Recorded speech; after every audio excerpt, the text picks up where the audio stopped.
Assalamualaikum warahmatullahi wabarakatuh.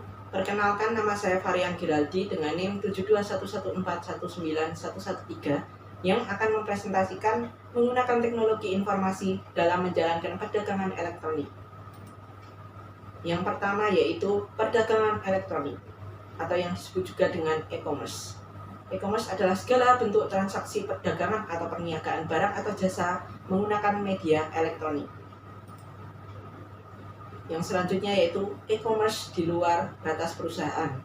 E-commerce dibedakan menjadi dua jenis, yaitu e-commerce bisnis ke konsumen atau business to consumer B2C, mengacu pada transaksi yang terjadi antara sebuah bisnis dan konsumen akhir produk. Dan yang kedua yaitu e-commerce bisnis ke bisnis atau B2B, mengacu pada transaksi antar bisnis di mana tidak ada pihak yang menjadi konsumen akhir. Yang selanjutnya yaitu faktor kunci sukses dalam e-commerce. Dalam banyak kasus, sebuah perusahaan e-commerce bisa bertahan tidak hanya mengandalkan kekuatan produk saja, tetapi dengan adanya tim manajemen yang handal, pengiriman yang tepat waktu, pelayanan yang bagus, struktur organisasi bisnis yang baik, jaringan infrastruktur dan keamanan, desain situs web yang menarik. Yang selanjutnya yaitu faktor sukses dalam e-commerce. Yang pertama yaitu menyediakan jasa pembelian yang tanggap, cepat, dan ramah. Yang kedua yaitu menyediakan informasi barang dan jasa yang lengkap dan jelas. Yang ketiga yaitu menyediakan banyak bonus seperti kupon, penawaran istimewa, dan diskon. Yang keempat yaitu memberikan perhatian khusus seperti usulan pembelian. Yang selanjutnya yaitu manfaat-manfaat yang diharapkan dari e-commerce. Perlu diingat, peningkatan laba tidak termasuk ke dalam manfaat yang diharapkan dari e-commerce, karena laba adalah hasil dari sebuah organisasi yang mencapai tujuannya, sedangkan e-commerce adalah sarana pendukung yang kuat yang dapat membantu organisasi dalam mencapai tujuannya. Yang selanjutnya yaitu kendala-kendala e-commerce. Yang pertama yaitu biaya yang tinggi, yang kedua yaitu kekhawatiran akan masalah keamanan, yang ketiga yaitu piranti lunak yang belum mapan atau belum tersedia. Yang selanjutnya yaitu ruang lingkup e-commerce. E-commerce bersifat dinamis dan ruang lingkup pengaruhnya dapat berubah dalam waktu yang hanya beberapa bulan. Karena sangat lebarnya spektrum proses dari transaksi jual beli yang ada, sangat sulit menentukan ruang lingkup atau batasan dari domain e-commerce. Salah satu cara yang dapat dipergunakan untuk dalam mengerti batasan-batasan e-commerce adalah dengan mencoba mengkaji dan melihat fenomena bisnis tersebut dari berbagai dimensi, seperti dimensi teknologi, marketing, dan new customer process, electronic linkage, dan market making. Yang selanjutnya yaitu jalan menuju e-commerce. Rencana bisnis strategis akan melakukan komitmen untuk menggunakan e-commerce guna meraih keunggulan kompetitif. Perusahaan pertama-tama harus memperoleh kecerdasan bisnis, sehingga perusahaan tersebut akan dapat memahami peranan potensial yang akan dimainkan oleh masing-masing unsur lingkungannya. Yang selanjutnya yaitu intelijensi bisnis. Intelijensi bisnis menjadi sangat dibutuhkan karena pengambilan keputusan pelaksanaan e-commerce terlebih dahulu harus mengetahui tentang perusahaan dan hubungannya dengan para pelanggan, pesaing, pemasok, dan pihak-pihak eksternal lainnya. Yang selanjutnya yaitu mesin pencari. Suatu mesin pencari atau search engine adalah suatu program komputer khusus yang menanyakan suatu kata atau kelompok kata kepada pengguna untuk dicari. Program ini kemudian mencari isi situs-situs web di internet untuk melihat apakah kata atau kata-kata tersebut terdapat di dalam situs-situs web tersebut. Beberapa contoh mesin pencari yaitu ada Google, Yahoo, MSN, Alvista, dan sebagainya.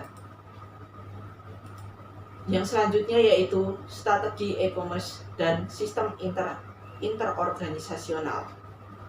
Strategi yang paling sering disebut-sebut adalah strategi di mana unsur-unsur yang ada dikaitkan dengan transmisi data elektronik.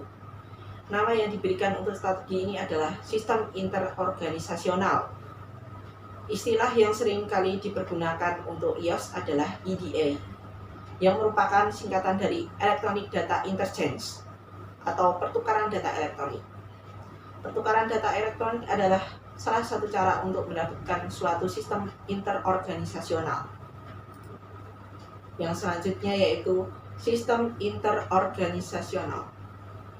Sebuah perusahaan dapat membuat hubungan elektronik dengan perusahaan lain untuk menciptakan suatu interorganisasional atau IOS, sehingga semua perusahaan bekerja bersama sebagai suatu unit yang terkoordinasi, meraih manfaat yang tidak dapat diraih sendiri oleh setiap perusahaan.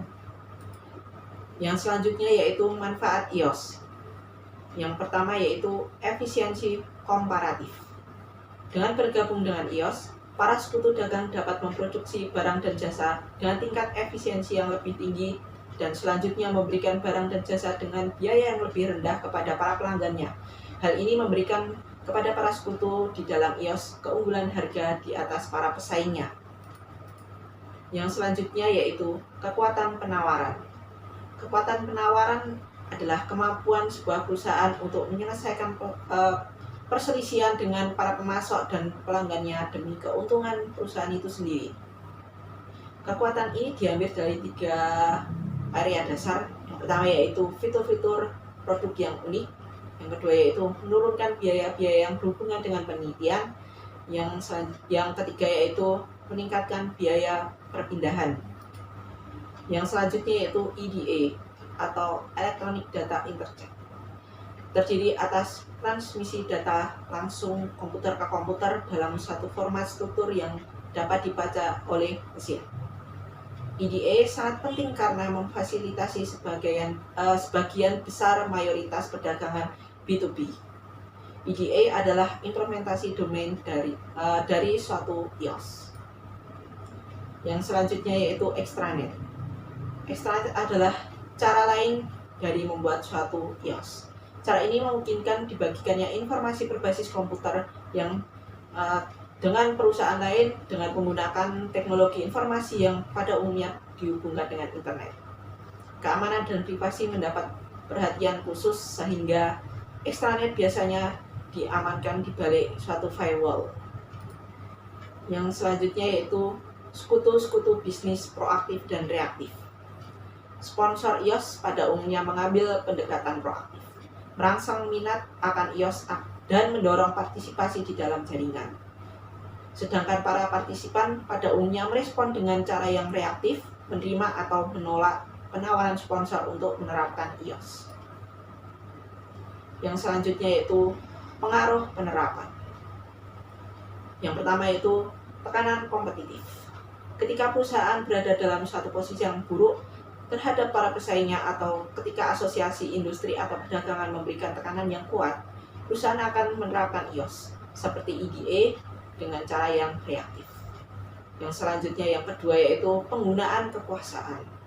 Ketika sebuah perusahaan dapat memaksakan kekuasaannya atas anggota lain, ia akan proaktif dalam menerapkan IOS.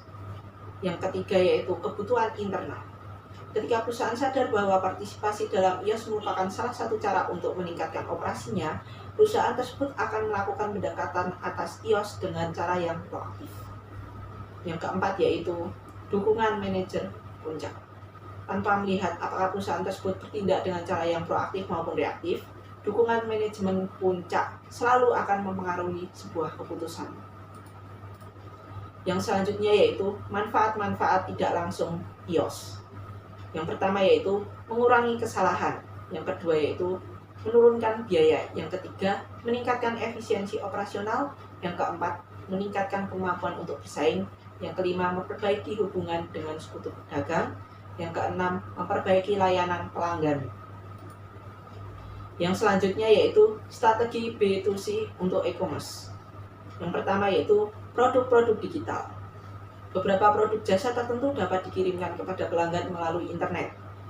Perbedaan utama antara pembelian produk-produk digital dengan produk-produk fisik melalui web adalah bahwa produk digital dapat digunakan begitu selesai di-download dan produk itu sendiri akan berpindah ke aset pembelinya.